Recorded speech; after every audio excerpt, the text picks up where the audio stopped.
Mikroingurune tumorala azaltzeko lehenik eta behin azaldu behar dugu laburki zer dan minbizia. Minbizia da gure gorputzeko edozein zelula gaiztotzen denean, zelula bakar bat. Zelula bakar hori masa bat bihurtzen da, hau da, zelula ugaritu egiten dira zelula horiek, eta sortzen da gure gorputzaren barruan horrelako egitura bat. Zer da mikroingurune tumorala? Zelula horiek nola euren ingurua egokitzen duten euren bere onurarako.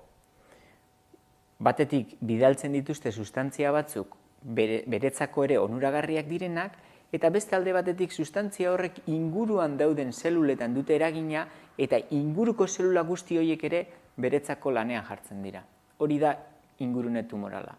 Tumoreak sortzen duen ingurunea bere onurarako. Metastasia da tumore masan, tumorea sortzen denean, hori zelula askoz osatuta dagoen tumore horretan, zelula batzuk askatu eta odolodiak erabiliz gorputzean zehar joaten dira, gorputzeko beste toki batzuetara eta beste toki batzuetan hasten dira. Zergatik ematen da? Azken baten ematen da, zelulen tumorearen barruan dauden zelulak bata bestearekiko desberdinak dira eta batzuk askatu egiten dira eta beste toki batzuetara joan. Esan behar dugu metastasia berez prozesu oso zaila dela. Hau da, zelulak oso zail du gorputzeko beste toki batzuetara joatea. Eta ondorioz, metastasia lortzen duen zelula, hau da, gorputzeko beste toki batera heltzen den zelula, oso zelula erresistentea eta gaiztoa izango dela. Horregaitik da metastasia hain arriskutsua.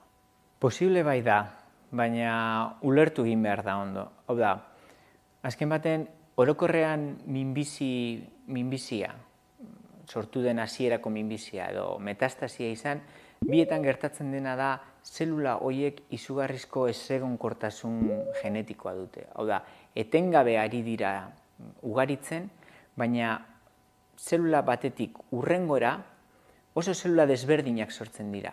Azkenean daukaguna da masa oso heterogeneoa.